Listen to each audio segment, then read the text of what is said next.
Assalamualaikum warahmatullahi wabarakatuh. Perkenalkan, nama saya Andrian Saputra. Perkenalkan, nama saya Muhammad Luki Asidiki. Di sini kami akan menjelaskan apa itu osiloskop Dan fungsinya. Jadi osiloskop adalah alat ukur elektronik yang berfungsi untuk memproyeksikan frekuensi dan sinyal listrik dalam bentuk grafik. Tujuannya adalah agar nilainya dapat terbaca serta dapat dinyatakan dalam ukuran tertentu. Nah, tentu saja proses ini akhirnya indikator kerjanya dapat lebih mudah dianalisis.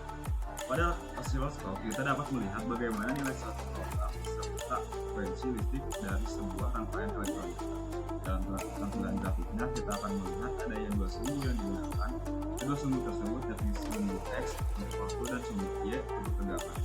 Dan manfaat dan fungsi osiloskop secara umum adalah untuk memetakan serta memproyeksikan sinyal dan frekuensi pada sebuah komponen elektronika. Dengan begitu, nilai tegangan dan frekuensi dapat dianalisa dengan baik dalam bentuk grafik atau video.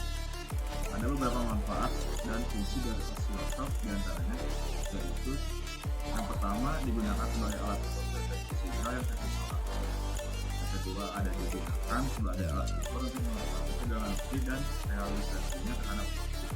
Yang ketiga, osiloskop bisa membantu membedakan mana arus AC dan arus DC yang terdapat pada perangkat elektronik. Osiloskop bisa difungsikan untuk melakukan cek sinyal dalam rangkaian elektronik. Osiloskop berfungsi untuk melakukan check noise dalam sebuah rangkaian elektronik. Osiloskop digunakan untuk menghitung adanya perubahan aliran pas pada sinyal input. Osiloskop bisa digunakan sebagai alat atur amplitude radiasi. Dengan catatan amplitude radiasinya ini berasal dari generator, pemancar radio, atau pemancar pembangkit sinyal dan lainnya. Oke, di sini saya akan menjelaskan bagian-bagian dari osiloskop. Yang pertama yaitu tombol power on off. Tombol power on off berfungsi untuk menghidupkan dan mematikan osiloskop.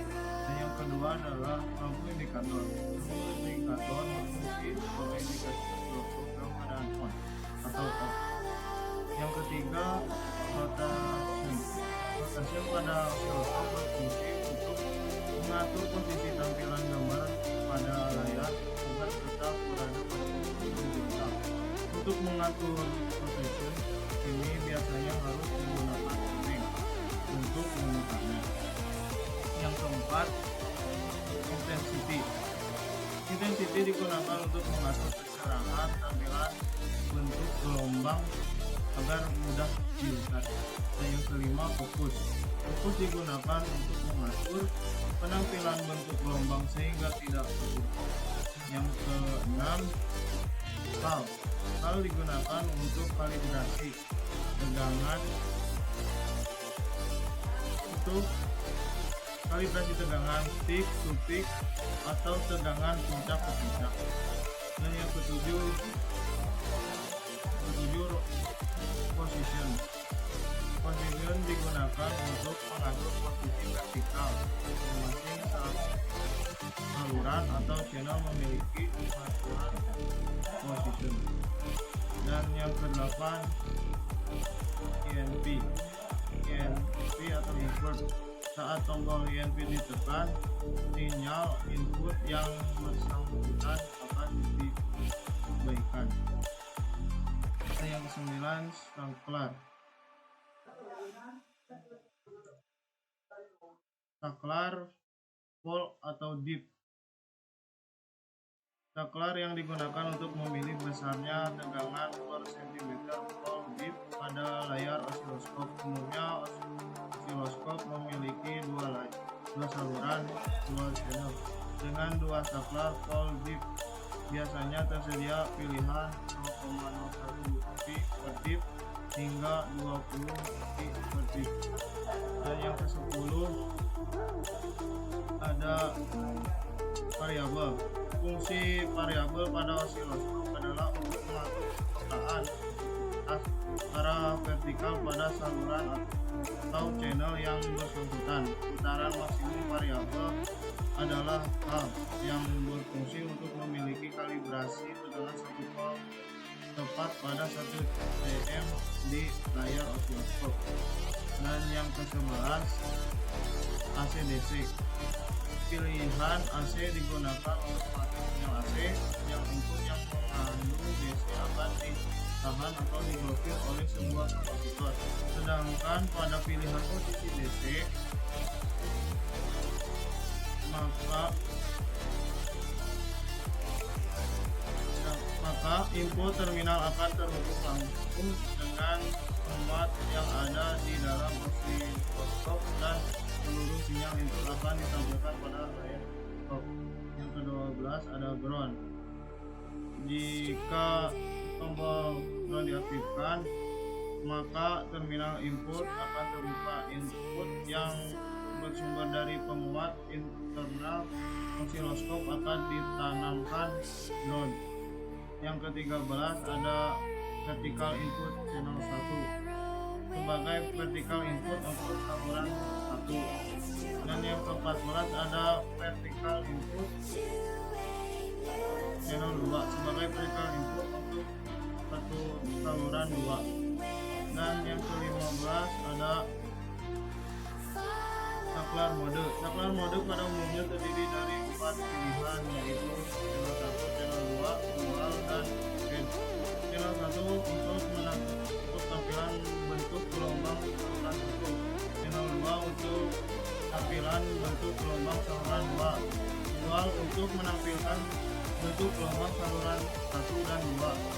Band untuk menjumlahkan kedua masukkan saluran secara aljabar. Hasil penjumlahannya akan menjadi satu gambar untuk gelombang pada layar. Dan yang ke-16 ada Ampulumab untuk memperbesar magnification frekuensi hingga 10 kali lipat. Dan yang ke-17 ada position untuk penyetelan tampilan kiri kanan pada layar. Dan yang ke-18 ada XY. Pada fungsi XY digunakan input saluran 1 akan menjadi axis X dan input saluran 2 akan menjadi axis Y. Nomor 19 saklar time atau dip. Saklar time dip digunakan untuk memilih skala besar waktu dari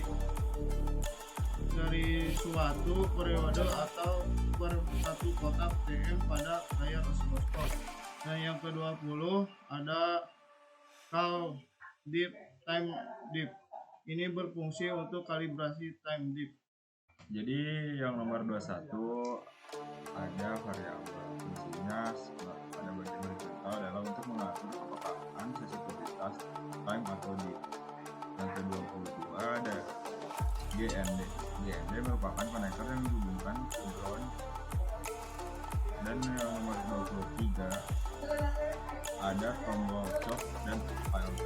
Shock adalah menggunakan potongan dari saluran 1 dan saluran 2. ALT atau alternatif adalah menggunakan saluran 1 dan saluran 2 secara berganti. Nomor 24 ada hold up untuk mendiamkan gambar pada layar osiloskop. Nomor 25 ada level atau trigger level digunakan untuk mengatur gambar yang diproses menjadi diam. Nomor 26 ada tombol norm dan auto. Nomor 27 ada tombol stop. Nomor 28 ada saklar coping. Saklar coping menunjukkan hubungan dengan sinyal ke arah DC atau berbalik. Nomor 29 ada saklar source penyesuaian pengiriman sinyal. Nomor 20 ada trigger out. Nomor 31 ada stop. Nomor 22 ada X trigger yang dikendalikan dari rangkaian di luar osiloskop. Dan yang A ada layar osiloskop. Yang B ada trace atau garis yang digambarkan oleh osiloskop yang mewakili sinyal. Dan gambar C ada garis grid horizontal. Gambar D garis grid vertikal. Gambar E garis tengah horizontal dan vertikal. Oke, di sini saya akan mensimulasikan osiloskop di osiloskop virtual. Pertama-tama ini ada LCD, DC generator, LCD dan DC generator. Di sini saya memilih LCD dan DC generator. Pertama-tama nyalakan osiloskopnya dan generatornya. Di sini saya akan mencari PPP sama dengan jumlah kotak vertikal kali pol audit. Di sini ada hasilnya. Jumlah kotak vertikalnya ada 1, 2, 3, 4 dan dikali foldit di sini. Folditnya ini 5, jadi 4 kali 5 20. Hasil PPP sama dengan 20. Kita akan mencari PM atau tegangan maksimum. Cara mencarinya 0,5 dikali PPP, jadi 0,5 dikali 20 sama dengan 10 volt.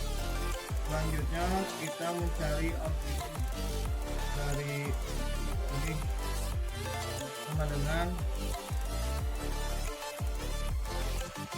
ini ada satu gulung dan satu lubang menjadi satu amplitude. Kita cari menjadi 2 kali waktunya di sini 2 atau 5 bisa. Saya pindahkan ke 5, jadi 2 dikali 5 sama dengan 10 ms.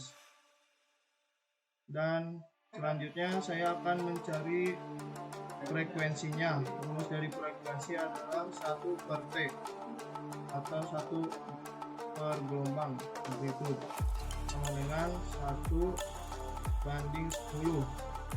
Isinya sama dengan 0,1. Mungkin sekian yang saya bisa sampaikan. Semoga tidak ada kesalahan. Dari Sekian, kami tentang penjelasan osiloskop. mohon maaf bila ada kesalahan. Wabillahi taufiq wal hidayah. Wassalamualaikum Assalamualaikum warahmatullahi wabarakatuh.